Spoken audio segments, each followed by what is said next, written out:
And at the exact moment that President-elect Donald Trump is sat in the Oval Office for the first time in 4 years, shaking the hands of Joe Biden, who doesn't even know it's Donald Trump, we have head of Republican Overseas, Greg Svensson, in the building. How are you, sir? Great to see you. Great to be here. Do you know, we hadn't spoken because, of course, you were working non-stop. Yeah. And then I was sick and I was watching it at home. Just honestly, yeah. As we see those pictures now, I know you were doing the rounds. I know that you had concerns about Trump's campaign. Sure. We talked about the fact that he doesn't seem to be nailing Kamala. He doesn't seem to be talking enough about her record and about the borders and all that. I mean, could you ever have imagined genuinely, truthfully, that it would be... It was a landslide, wasn't it? Yeah, I would not have guessed that. Yeah. And I was really shocked with the margins. And the really fascinating thing is the numbers were coming in early. Long before they started calling the swing states. They first called North Carolina, I don't know what time it was, 6 or 7 a.m. our time. But it's when the first data was coming through, and it was showing he outperformed. Not only was he beating Kamala in so many different places, but he was outperforming versus 2020 and versus 2016, and she was clearly underperforming Biden in 2020. So, we knew pretty early on that it was looking good. It was great. And what do you think? Obviously, you're a Republican. I've been quite vocal on this. I think the world will be a safer place, and I think it will shake up politics. Definitely. I hope it sends a message to the United Kingdom, to people who don't think their vote counts, who are beginning to feel like they live in a nanny state, that actually, you know what, your will is what matters, like Brexit. Yeah, people got involved, and I think it will help the UK, and hopefully it'll help Europe. Liz Truss had a great article in the Wall Street Journal today on that very topic, that the Europeans should take a page out of Trump's playbook, essentially, is what she said. And I hope they do, because it's better for the world, and so it's going to be a great 4 years. So what's going through his head right now as he sits back there in the Oval Office? Can he genuinely ever have thought that he'd get back there, truthfully? Yeah, I think he was probably more confident this time than the last two. Yeah, I mean, in 2016, he was as surprised as anyone. The odds were Hillary at 75% the day before the election. So that was a surprise. 2020, I think he surprised the other way, although the polls were showing Biden up 7-8 points.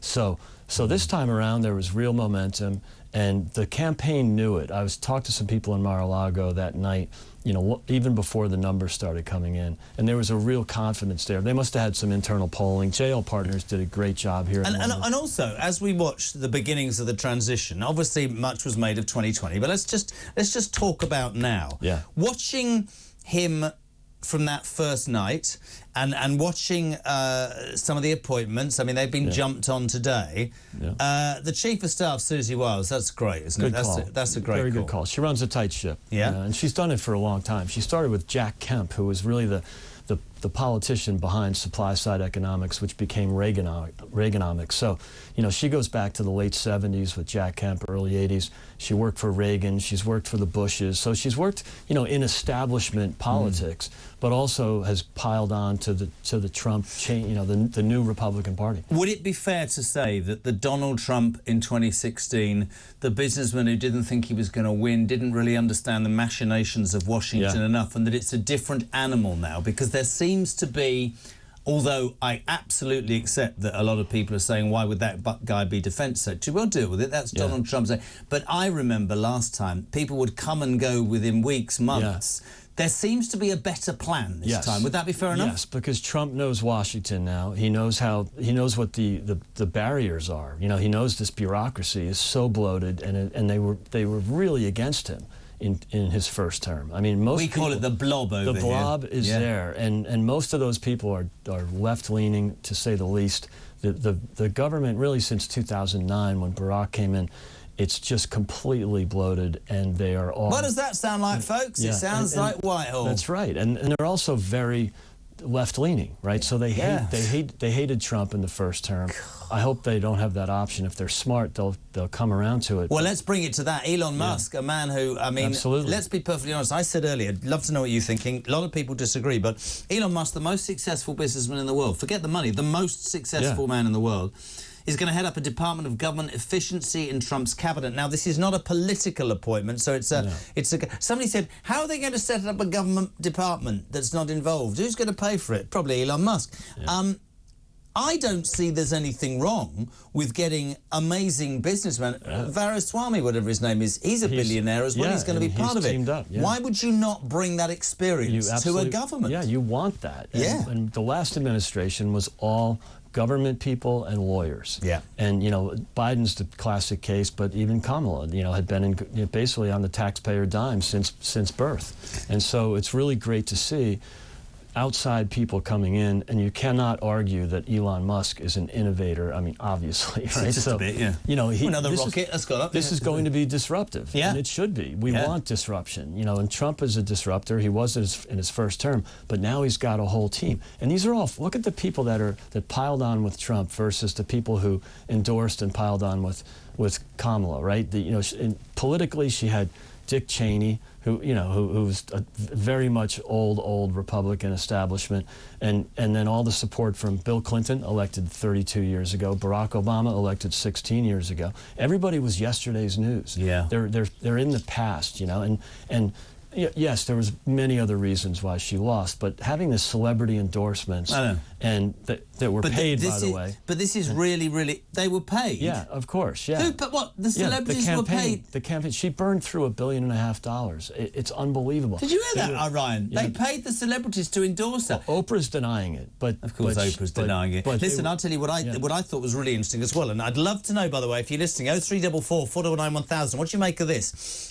So one of the things that strikes me that's amazing about Donald Trump is whatever you think about him as a human being, this is a billionaire, right? Yeah. So all these billionaire pop stars and film stars said, I'm going to leave Hollywood if Kamala doesn't win. Donald Trump is the next threat to democracy. And yet Donald Trump is apparently a sexist, misogynistic, right-wing, fascist, Nazi idiot, is able to resonate with the very working class people in middle America who determine who the president is, which tells me that he has a skill that these celebrities and other people don't have, that people don't go, oh, there's a billionaire I ignored. Here's a man that we believe. I saw a great programme, and they were going through all the trade, and they're just saying, economy, mate, economy, mate, economy. They didn't say mate because they're American, you know. Gas, you know, groceries. And I believe the Democrats missed that completely. It's all about identity politics. It was about... Yes, of course women's rights are important, but my daughter, I haven't even told you this, she's 21, she found, it's disgusting that rapist has been elected. I said, oh, sorry, hold on a minute. Starts going around Stormy Daniels. I say, this was whatever the word, consensual sex. And I say, you need to understand there's two sides to every story. Those bloody women on The View would be wearing black, saying accusing white women of ruining black women's lives. What is wrong with these people? And there's a reason why there's a reason why Trump's numbers went up and Kamala's went down significantly versus Obama and Hillary and Joe. Went down with black women, went down with black men. I mean, every demographic group. And it was kind of condescending to tell women and minorities that you have to vote because we're telling you to vote that way.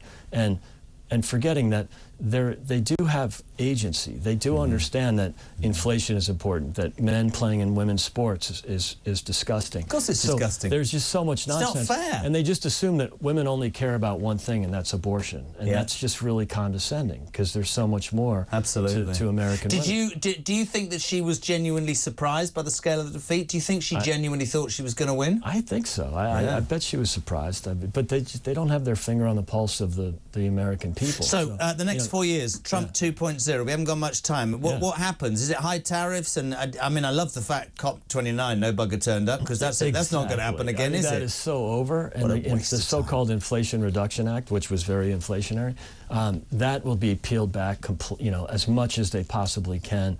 The whole net zero thing, that's done. And so I hope that the UK and the Europeans can follow our lead on that. But yeah, it's going to be a disruptive time, but it's going to be positive. And you'll see economic growth, you'll see peace in the world. I mean, I'm being really optimistic here, but we've seen it before. And I think he can do so much more than he did in his first term. He's got control of the Senate, he's got control of the House of Representatives. And he had the Russia collusion hoax that was, really kept him down those first 2 years, and that was a huge distraction. You had the 51 intelligence officer hoax that basically flipped the election in 2020. That's been a real drag. So now you have an anti-censorship person in Elon Musk, and Vivek is a big believer in, or very much, concerned about censorship. So you're going to have free speech, you're going to have deregulation, and you're going to have a massive reduction in government.